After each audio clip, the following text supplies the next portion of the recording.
Hello students, welcome back to my channel. तो जैसा कि हमने प्रीवियस वीडियो लेक्चर में क्वेश्चन नंबर 5 तक हम लोगों ने कंप्लीट कर लिया था। So today we are going to start from question number 6। ठीक है, तो देखिए क्वेश्चन नंबर 6 में क्या बोल रहा है। Question, a quadrilateral has 3 acute angles each measuring 75 degree, find the measure of the fourth angle. ठीक है, चलिए इसका सॉल्यूशन देखते हैं। गिवन क्या दिया हुआ हम लोगों का कि एक क्वाड्रिलेटरल है। ठीक है, डायग्राम बना लेते हैं पहले, ए बी सी डी। ठीक है, उसमें से 3 एंगल एक्यूट एंगल है। तो गिवन क्या है, the 3 angles are, the 3 angles are ने लिखते हैं मेजर्स व्हाट 75 डिग्री। यही ना दिया हुआ है कि 3 एक्यूट एंगल है जो कि 75 डिग्री मेजर कर रहा है। अच्छा स्टूडेंट, एक्यूट एंगल मतलब क्या होता है? अब आप, एक्यूट एंगल वैसे एंगल्स होते हैं जो लेस देन 90 डिग्री होते हैं। मीन्स वैसे एंगल जो 90 डिग्री से कम हो, मेजर हो, उनका उन एंगल्स को हम लोग क्या बोलेंगे? एक्यूट एंगल बोलेंगे। ओके, तो बोल रहा है 3 एंगल एक्यूट एंगल है और ईच का मेजरमेंट 75 डिग्री है। तो 3 को हम लोग कर देते हैं यहाँ पर 75 डिग्री, 75 डिग्री, 75 डिग्री। और बोल रहा है फोर्थ एंगल निकाले, तो फोर्थ एंगल भी एक्स। ठीक है, यहाँ तक क्लियर है। उसके बाद now since angle A plus angle B plus angle C plus angle D measures what 360 degree. कैसे पता चला? सिंस ये हम लोगों को एंगल सम प्रॉपर्टी से पता चला। Angle sum property of a quadrilateral, angle sum property of a quadrilateral यही ना बोलता है कि क्वाड्रिलेटरल के चारों एंगल्स को अगर सम करेंगे तो वो 360 के वैल्यू के बराबर होगा। यही नहीं होता है। तो angle A plus angle B plus angle C plus angle D measures 360 degree. Angle A हम लोगों को कितना है, ये गिवन है 75। बोला तीनों 75 इक्वल है, तो तीनों 75। और बोल रहा है फोर्थ एंगल जो है वो हम लोग को निकालना है। तो let the fourth angle be x, या फिर एक्स नहीं, चलिए एक्स हम लोग नहीं लिखे थे ना यहाँ पर। यहाँ पर हम लोग एंगल डी ऐसे रहने देते हैं। ठीक है, इज इक्वल टू 360 डिग्री। यहाँ तक क्लियर है।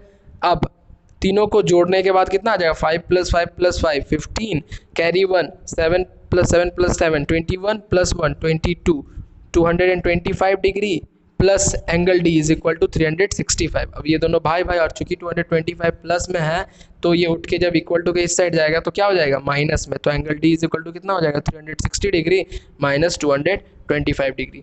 अब इन दोनों को माइनस करने के बाद हम लोग एंगल डी निकल जाएगा। तो after subtracting this you will get 135 degree. यहाँ तक क्लियर है।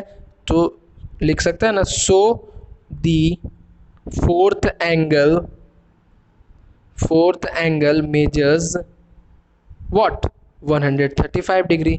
So this is it for question number 6. Okay, let's move on to the next question, question number 7। देखिए क्वेश्चन नंबर 7 क्या बोल रहा है, 3 angles of a quadrilateral are equal and the measure of the fourth angle is 120 degree, find the measure of each of the equal angles। मतलब एक quadrilateral के तीनों angle का मेजर जो होगा वो इक्वल होगा और फोर्थ एंगल जो होगा 120 डिग्री होगा। तो क्वाड्रिलेटरल हम लोग एक बना लेते हैं। स्टूडेंट्स, डायग्राम बहुत ज़्यादा जरूरी है, आप लोगों को हर एक क्वेश्चन में डायग्राम बना के दिखाना होगा। ठीक है, फोर्थ एंगल, तो फोर्थ एंगल 120 डिग्री दिया हुआ है। फोर्थ एंगल कितना गिवन है? 120 डिग्री। तो A B C D quadrilateral है, फोर्थ एंगल 120 डिग्री हम लोगों ने पहले लिख रखा। ठीक है, तो पहले मान लेते हैं let the angle be x degree. Angles हम लोग एक्स डिग्री मान लिए, और चूंकि बोला है तीनों इक्वल होंगे तो एक्स अगर ए अगर एक्स होगा तो बी भी एक्स और सी भी एक्स। तो A B C measures x degree but angle D measures 120 degree because it is given, ये दिया हुआ है। ठीक है, अब now since angle A plus angle B plus angle C plus angle D measures what 360 degree. कहाँ से ये बात पता चला? Angle sum property of a quadrilateral. Angle sum property से हम लोगों को ये बात पता चल गया कि एक क्वाड्रिलेटरल के चारों एंगल्स के सम 360 डिग्री के बराबर होता है। तो एंगल ए कितना है? देखिए एक्स डिग्री, एंगल बी भी एक्स डिग्री, एंगल सी भी एक्स डिग्री, और फोर्थ एंगल कितना है? 120 डिग्री। ये तो गिवन है। यहाँ तक क्लियर है? लिख लीजिए, ये भी लिख दीजिए, since fourth angle measures 120 degree, ये चीज़ हम लोगों को गिवन था। यहाँ तक क्लियर है? तो x प्लस एक्स, आगे कुछ नहीं, तो 1 1 1 1 प्लस 1 प्लस 1 3, तो x plus x 3x plus 120 degree is equal to 360 degree. यहाँ तक क्लियर है? ये दोनों भाई भाई, देखिए इसमें x जुड़ा हुआ है ना, इन दोनों में x नहीं था, तो ये दोनों पूरा फ्रेश भाई भाई लग रहा है।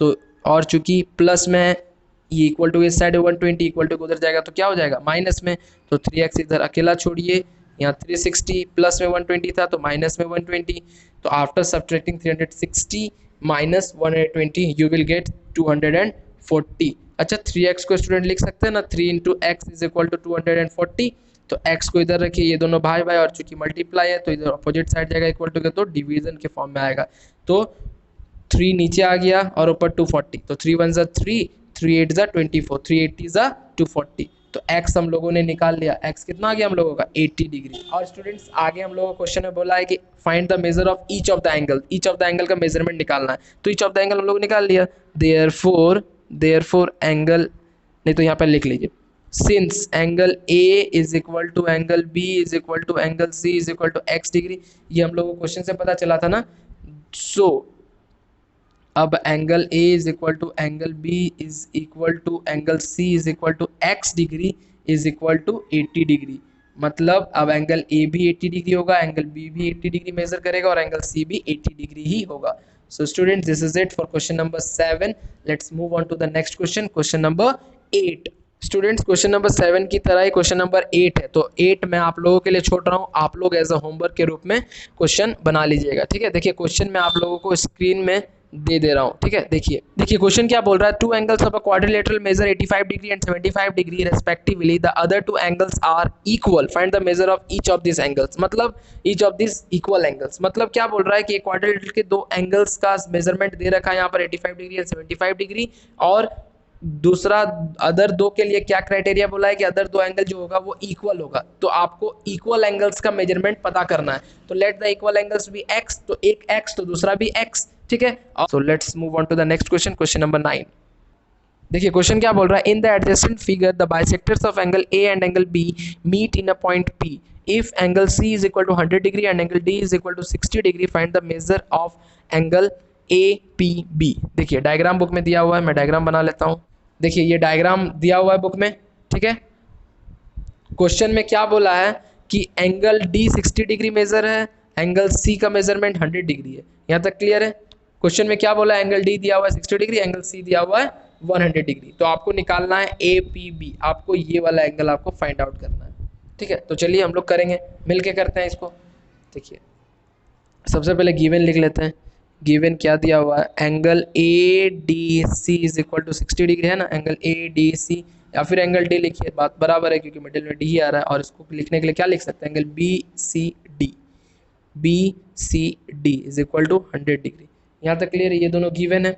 अब now since angle A plus angle B plus angle C plus angle D measures what 360 degree, कहाँ से पता चला, angle sum property of a quadrilateral, हम लोग ये बात पता चल गया कि एक क्वाड्रिलेटरल के चारों एंगल्स का सम कितना होता है, चारों एंगल्स का सम 360 डिग्री होता है, यहाँ तक क्लियर है। तो एंगल ए हम लोगों को कितना दिया हुआ है, नहीं दिया हुआ है, तो angle A plus angle B भी नहीं दिया हुआ, तो एंगल बी को भी वैसे रखिए।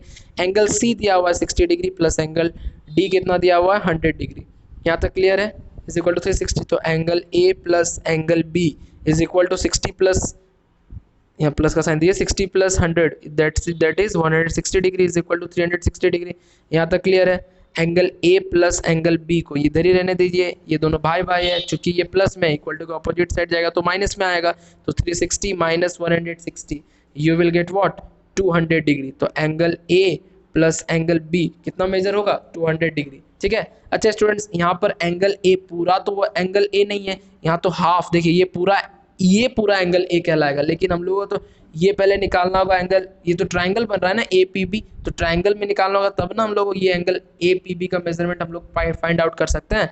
तो ये हाफ ऑफ एंगल ए है ना, तो यहाँ लिखिए half of angle A plus, यहाँ ये भी पूरा एंगल बी नहीं, ये भी हाफ ऑफ एंगल बी है, plus half of angle B measures 200 degree लिख सकते हैं ना स्टूडेंट्स, यहाँ तक क्लियर है।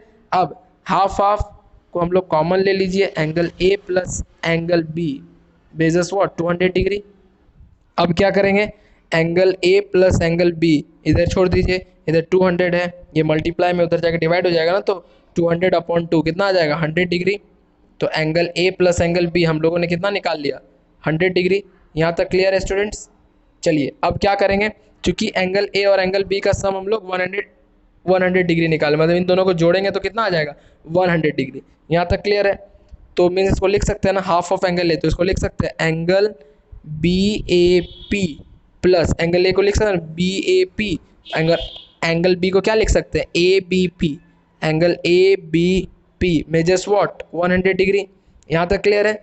इन दोनों को मेजर करेंगे तो 100 डिग्री होगा ना, क्योंकि half of angle A measures plus half of angle A plus half of angle B measures what 100 degree.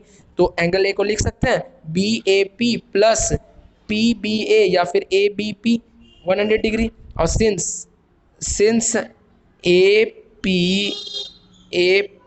B since A P B is a triangle, ये एक ट्राइंगल है ना, देयरफॉर एंगल सम प्रॉपर्टी से angle sum property से क्या हुआ, triangle के तीनों साइड्स का एंगल कितना होता है 180 डिग्री। आप लोग वो लिख लीजिए कॉपी में, मैं डायरेक्ट यहाँ पर सॉल्व कर दे रहा हूँ, ठीक है। तो यहाँ हम लोग लिख सकते हैं ना angle B A P plus angle A B P plus angle A P B measures what 180 degree. यहाँ पर आप लोग लिख लीजिएगा एंगल सम प्रॉपर्टी से, क्योंकि एक ट्राइंगल के तीनों एंगल्स का जोड़ 180 डिग्री के बराबर होता है। तो बी ए पी और ए बी पी का सम कितना दिया हुआ 100 डिग्री, और इधर ए पी बी हम लोग लिख देंगे A P B is equal to 180 degree. ये दोनों भाई भाई, तो ए पी बी को हम लोग, मैं यहाँ लिख देता हूँ, तो ए पी बी को हम लोग बाहर निकाल लीजिए, 180 डिग्री है, ये उठ के इधर आएगा प्लस में, उधर जाएगा तो माइनस में आ जाएगा, तो 180 minus 100 we will get 80 degree. यहाँ तक क्लियर है? So angle A P B measures 80 degree. So this is it for question number 9 and हम लोगों ने चैप्टर नंबर 15 पूरी तरह से कंप्लीट कर दिया, और इसी से हम लोगों का चैप्टर 15 खत्म होता है, ठीक है। जो भी मेरे चैनल में नए हैं वो लोग सब्सक्राइब करना ना भूले और बेल आइकन को जरूर दबाइएगा, ताकि रेगुलर नोटिफिकेशन आप लोगों को मिल जाए, और लाइक सब्सक्राइब और कमेंट करना ना भूलिएगा। तब तक के लिए स्टूडेंट्स गुड बाय, मैं जल्द ही आप लोगों से मिलूंगा मैथ्स के एक न्यूली फ्रेश चैप्टर के साथ। सो तब तक के लिए good bye students, stay safe stay home.